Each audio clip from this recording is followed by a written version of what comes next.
희생의 즐거움. 고린도후서 12장 15절. 내가 너희 영혼을 위해 크게 기뻐함으로 재물을 사용하고 또 나 자신까지도 내어 주리니.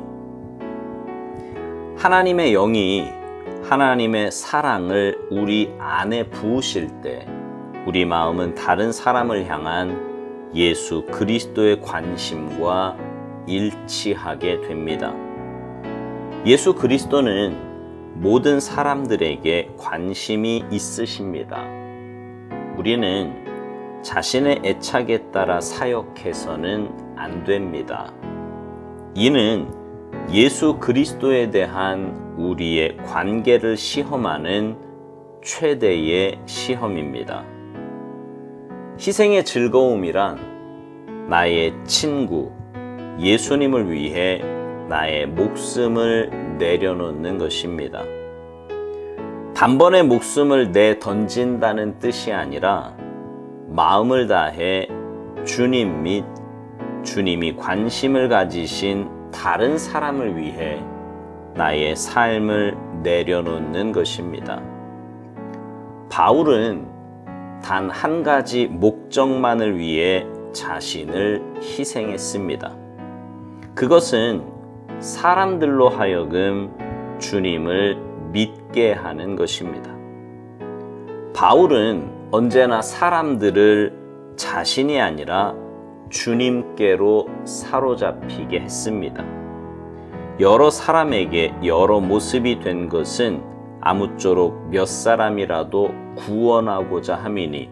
고린도전서 9장 22절. 하나님과 홀로 거룩한 삶을 살겠다고 하면서 사람들을 멀리 떠나 있으면 그는 동료들에게 아무 유익이 되지 못합니다. 이는 사람이 다니는 길에서 벗어나 아무도 없는 곳에 멋진 동상으로 서 있는 것과 같습니다. 그러나 바울은 다른 사람들을 위한 희생적인 사람이 되었습니다. 그가 어디를 가든 예수 그리스도께서는 그의 삶을 마음껏 사용하실 수 있었습니다. 예수 그리스도는 자신의 유익을 추구하는 사람을 쓰실 수 없습니다. 전적으로 예수님께 헌신되었다는 것은 자신의 유익을 위해 섬기지 않는다는 뜻입니다. 바울의 삶은 예수님만을 위해 헌신되어 있었기 때문에 그는 분을 내지 않으면서 다른 사람들의 신발 털이개가 되는 비결을 안다고 말했습니다. 우리는 예수님께 헌신하기보다 우리를 영적으로 자유하게 해준다는 여러 견해들에 헌신하기 쉽습니다. 바울이 헌신하는 동기는 예수님과의 사랑이었습니다.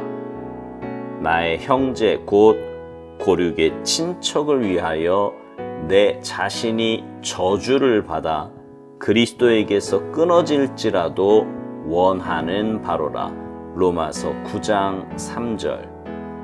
너무 과장된 표현입니까? 사랑에 빠진 자라면 이렇게 말하는 것은 과장이 아닙니다. 바울은 예수 그리스도와 사랑에 빠져 있었던 것입니다.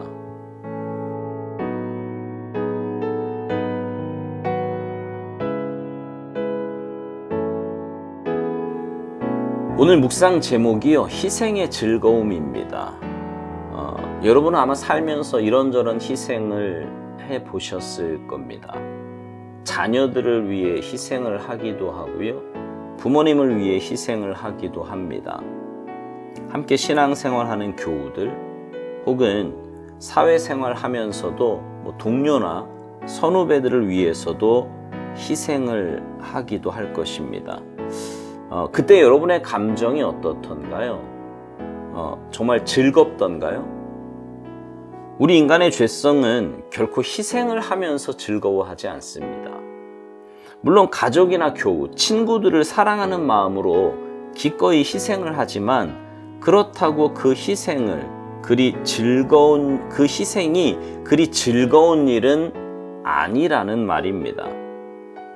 그런데 희생이 즐거울 수도 있어요. 바로 주님의 마음이 우리 안에 부어질 때입니다. 오스왈드 목사님은 이것을 하나님의 영이 하나님의 사랑을 우리 안에 부으실 때 우리 마음은 다른 사람을 향한 예수 그리스도의 관심과 일치하게 된다고 말합니다. 그러니까 성령님께서 하나님의 사랑을 우리 안에 부으시면, 그래서 우리 마음 안에 주님의 마음이, 주님의 사랑이 가득하게 되면 다른 사람을 대할 때 내 죄성이나 인간적인 마음이 아니라 주님의 사랑으로, 주님의 마음으로 대할 수 있다는 것입니다. 사실 이 마음은 주님의 일을 하는 모든 사역자들이 가져야 할 마음입니다. 사역자란 목회자만을 이야기하는 것이 아니라 말 그대로 주님의 일을 하는 모든 사람을 가리키는 거예요. 그 주님의 일을 감당하는 사역자들은 바로 주님의 마음을 가지고 해야 한다는 거지요. 오스왈드 목사님은요, 희생의 즐거움에 대해서 나의 친구를 위해 나의 목숨을 내려놓는 것이라고 말합니다. 그런데 여기서 목숨을 내려놓는 것이 단번에 무슨 목숨을 내던진다 이런 뜻이 아니라 마음을 다해 주님 및 주님이 관심을 가지신 다른 사람을 위해 나의 삶을 내려놓는 것이라고 말합니다. 여러분, 주님이 관심을 가지신 다른 사람을 위해 나의 삶을 내려놓는 것이 구체적으로 뭘까요? 오스왈드 목사님이 바울의 예를 들어 설명한 것처럼 영혼을 구원하는 겁니다. 주님의 최대 관심사는 영혼 구원이잖아요. 잃어버린 영혼들을 찾는 거라고요. 그 일을 위해 내 삶을 내려놓고 희생하면 준비된 영혼들이 주님 앞으로 돌아오고 복된 열매들이 맺혀지게 되는 것입니다.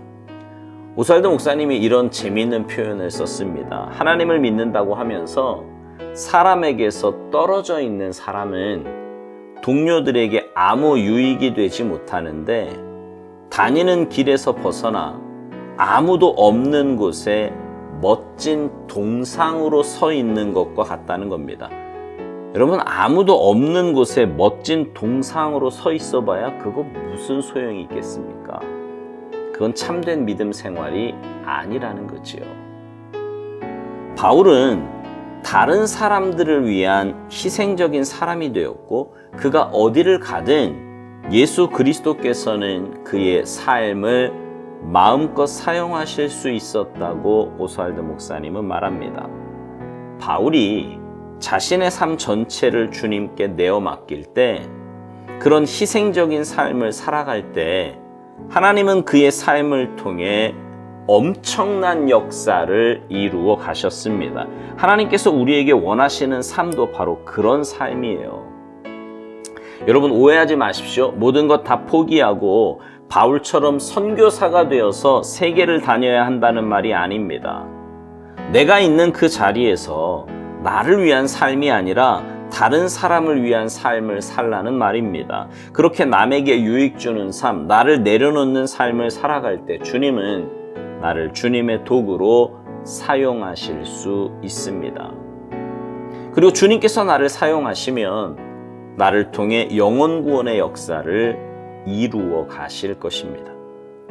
오스왈드 목사님이 이런 말도 합니다. 우리는 예수님께 헌신하기보다 우리를 영적으로 자유하게 해준다는 여러 견해들에 헌신하기 쉬운데, 바울이 헌신하는 동기는 예수님과의 사랑이었다고요.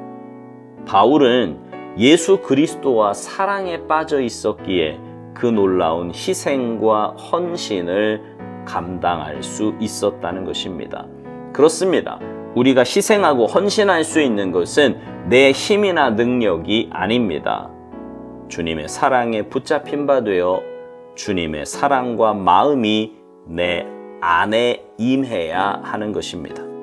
만약 그런 삶을 살고 있지 않다면 그 사랑에 붙잡힌 바 되도록 사모함으로 주님께 간구해야 합니다. 주님의 사랑에 붙잡히지 않는 신앙생활은 단순히 희생이나 헌신이 없는 정도가 아니라 신앙생활의 참맛을 모르며 하기 때문에 종교인으로 전락할 수밖에 없어요. 여러분은 희생의 즐거움을 아십니까? 바라기는 주님의 그 마음과 사랑을 마음에 품고 영혼 구원에 열심을 내는 여러분이 되셨으면 좋겠어요. 여러분 모두의 삶이 주님의 사랑에 붙잡힌 바 되어서 주님의 사랑과 그 마음을 품고 세상으로 나아가게 되기를 소망합니다. 그래서 여러분의 희생과 헌신을 통해 여러분 주위에 준비된 영혼들이 주님 앞으로 돌아오는 복된 역사가 있게 되기를 주님의 이름으로 축복합니다. 아멘.